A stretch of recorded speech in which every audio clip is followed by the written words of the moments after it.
सुबह से अंडे पर बैठे बैठे थक गई हूँ। अब तुम थोड़ी देर अंडे पर बैठो और मैं नदी से पानी पीकर आती हूँ। थोड़ी देर में आ भी जाना। तुम जब भी नदी पर जाती हो शाम को ही लौटती हो। मुझे भोजन लेने भी जाना है।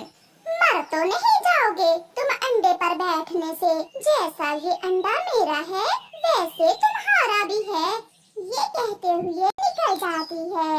गोरी कौवी नदी पर जाती है। वहाँ चिड़िया, कबूतर और मिट्ठू बैठे हुए थे। गोरी कौवी चिड़िया से पूछती है, चिड़िया आप सब कहाँ जा रहे हैं? गोरी, हम सब दोस्त आज झरने की सैर करने जा रहे हैं। हम वहाँ जाकर पार्टी करेंगे और झरने के ठंडे ठंडे पानी में नहाएंगे। झरने पर मैं भी जाऊंगी आपके साथ। मगर गोरी बहन, आपने तो अंडा दिया हुआ है, अंडे पर कौन बैठेगा? अंडे पर मेरा पति बैठ जाएगा। ये सुनकर कबूतर हंसने लग जाता है। अंडे का पिता? पहली बार सुना है कि अंडे पर अंडे का पिता बैठेगा। आलू जी को बता कर आती हूँ। फिर गोरी कौवी पानी पिए बिना ही वहाँ से घर वापस भागती है। नहीं, तुम झरने पर नहीं जाओगी। मुझे भोजन लेने जाना है और तुम अंडे पर बैठोगी। क्या मुसीबत है, मैं तो कहीं आ जा भी नहीं सकती।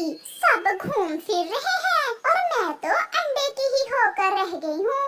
मगर कालू कौवा कोई बात सुने बिना ही वहाँ से चला जाता है। मुझे कुछ करना होगा, वरना जब तक अंडे से बच्चा बाहर नहीं आ जाता मैं तो कहीं भी जा नहीं सकूंगी। गोरी कुछ सोचकर अपने घर से निकलती है। वो ये भी नहीं सोचती कि उसका अंडा अकेला है। गोरी कौवी अपनी जाति की एक दूसरी कौवी के पास जाती है। मैं तुम्हें 100 रुपए दूंगी और दाना फ्री में। मगर मुझे करना क्या होगा? जितने दिन मेरे अंडे से बच्चा बाहर नहीं आ जाता तुमने मेरे अंडे पर बैठना है। उस कौवी को ये काम बहुत आसान लगता है और वो मान जाती है। गोरी कौवी अपने अंडे के लिए किराए की माँ लेकर घर वापस जाती है। घर जाकर गोरी उस कौवी को अंडे पर बिठा देती है। अब मेरा काम आसान हुआ। अब मैं बाहर भी जा सकूंगी और घूम फिर भी सकूंगी। मालकिन, मेरे लिए दाना ले आना। गोरी घर से निकलती है। वो सीधी चिड़िया के पीछे झरने पर चली जाती है। मैं आ गई। गोरी, तुम अपने अंडे को अकेला ही छोड़कर आ गई हो क्या? नहीं चिड़िया, मैंने अपने अंडे के लिए किराए की माँ ले ली है। आज से वही मेरे अंडे पर बैठा करेगी और मैं करूँगी मौज मस्तियाँ। गोरी, एक माँ को अपने बच्चों के लिए अपना सब कुछ कुर्बान करना पड़ता है। मिट्ठू, मैं उन माँओं में से नहीं हूँ। फिर गोरी सारा दिन झरने पर गुजारती है। शाम को कालू कौवा जब घर आता है तो अपने घर में एक अजनबी कौवी को देखकर उससे पूछता है, कौन हो तुम और यहाँ मेरे घर में क्या कर रही हो? मुझे आपकी पत्नी ने अंडे पर बैठने के लिए तनख्वाह पर रखा है। ये सुनकर कालू तो हैरान हो जाता है। क्या? ये क्या कह रही हो तुम? आप अपनी पत्नी से पूछ लेना, वही मुझे यहाँ छोड़कर झरने पर गई है। मुझे भूख लगी है, क्या आपके पास कुछ खाने को है? ये लो, ये 2 दाने हैं, आप खा लें। नहीं, एक मैं खा लेती हूँ और एक आप खा लें। आपकी पत्नी कह रही थी कि वो बाहर से भोजन खाकर ही आएगी। पहली बार कालू कौवे से किसी ने प्यार से बात की थी। उसे उस कौवी की ये बात बहुत अच्छी लगती है। फिर कालू कौवा एक दाना खुद खा लेता है और एक उस देता है। शाम होते ही गोरी भी घर पहुंच जाती है। अब तुम जाओ कवि और कल मुंह अंधेरे ही काम पर आ जाना। मैं आ जाऊंगी। वो कवि वहाँ से चली जाती है। पक्षी संतान के लिए दुआएं करते हैं और रक्षा के लिए किराए की माँ रखी है। तुम चिंता ना करो, इस कवि को तनख्वाह मैं अपनी माँ से ला कर दे दूंगी। गोरी कवि थकी हुई थी, इसलिए वो सो जाती है।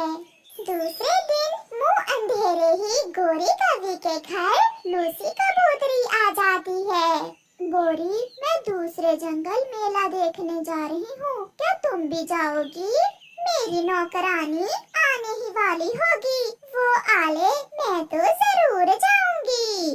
तो फिर मैं जाती हूँ, तुम बाद में आ जाना। रुको रुको लूसी, कालू, जब तक वो कवि नहीं आ जाती तब तक आप अंडे पर बैठ जाओ। गुजरा समय हाथ नहीं आता, मेरी ये बात याद रखना।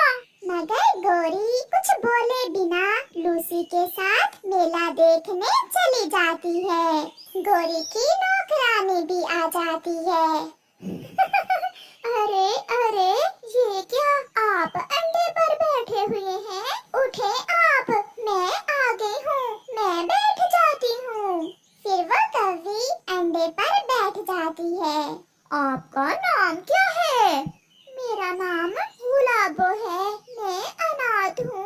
मैं काम की खोज में घर से निकली थी कि आपकी पत्नी मिल गई, मगर ऐसा काम पहली बार मिला है मुझे। ये बहुत आसान है मेरे लिए। आप बैठे, मैं आपके लिए भोजन लेकर आता हूँ। नहीं, मैंने अभी अभी दाना खाया है। फिर गुलाबो और कालू कौवा बातें करने लग जाते हैं। ऐसे ही दिन और रात गुजरते गए। गोरी सारा सारा दिन घर से बाहर रहती, वो सैर सपाटे करती। गुलाबो कवि गोरी के अंडे पर बैठी रहती।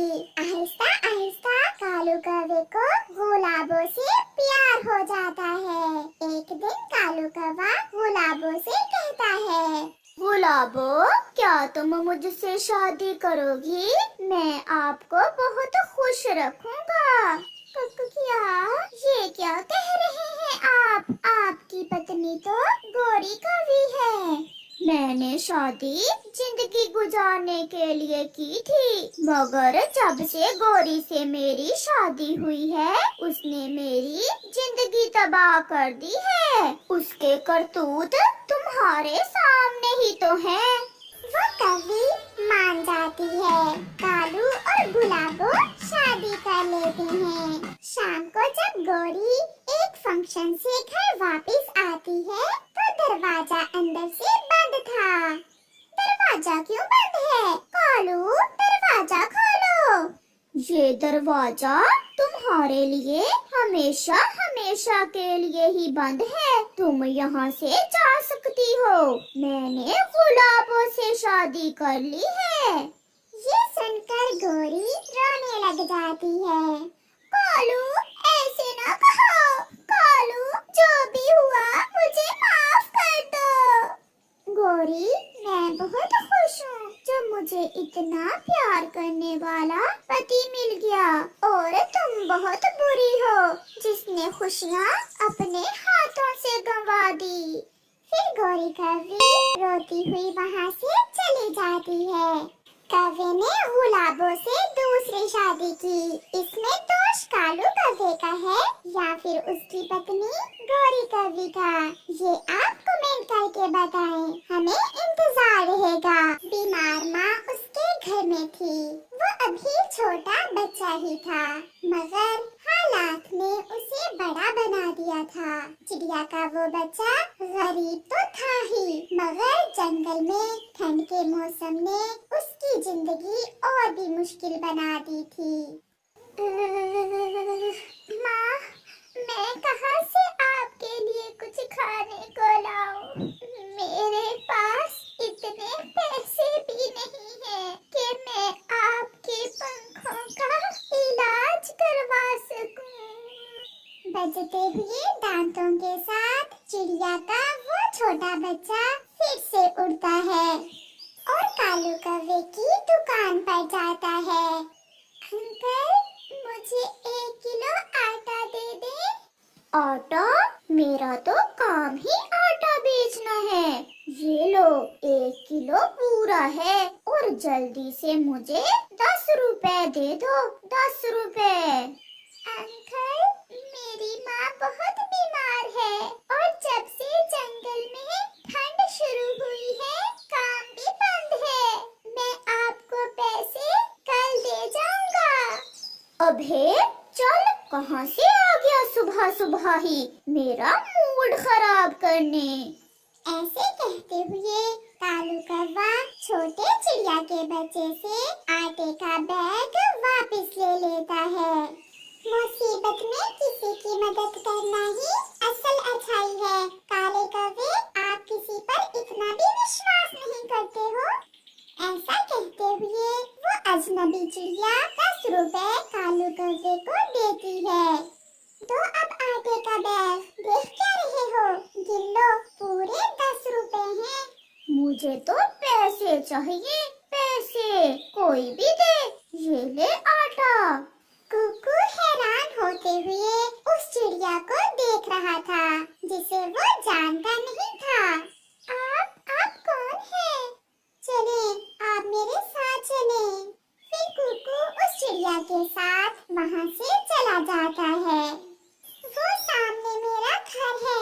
मैं कल ही इस जंगल में नई आई हूँ और मैंने इस जंगल में बर्गर की दुकान खोली है। आपने मेरी मदद की। आप मुझे जानती भी नहीं हो। आपका बहुत बहुत धन्यवाद। मम्मा कहती हैं कि किसी की मदद करते समय ये मत सोचो कि आप उसे जानते हो या नहीं। आप मुसीबत में थे, मैंने आपकी मदद की।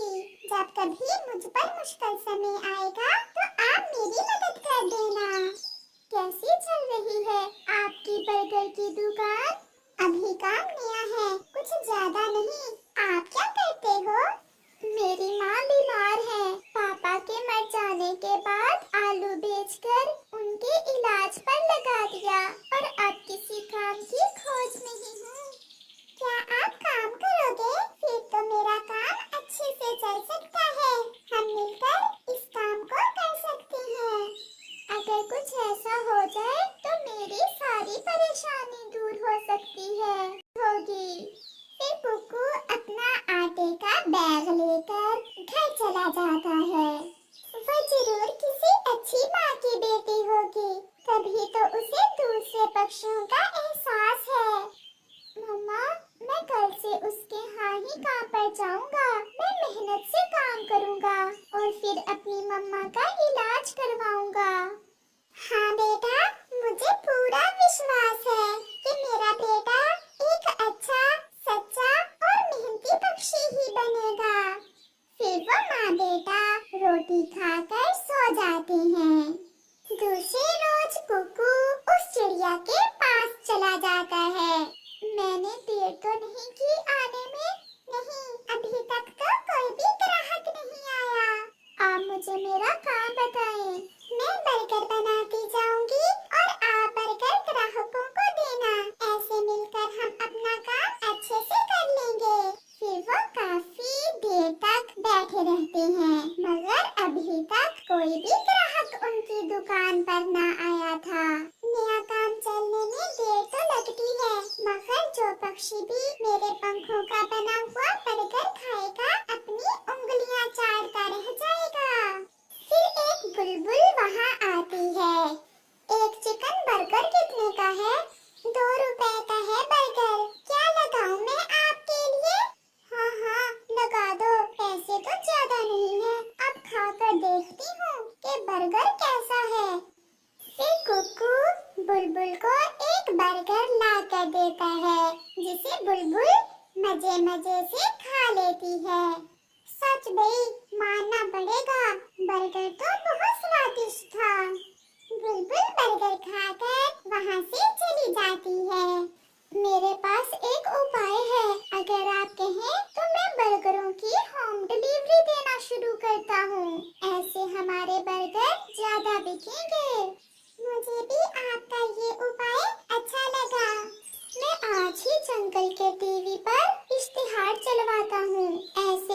जंगल में नदी के पास बर्गर पॉइंट बन गया है।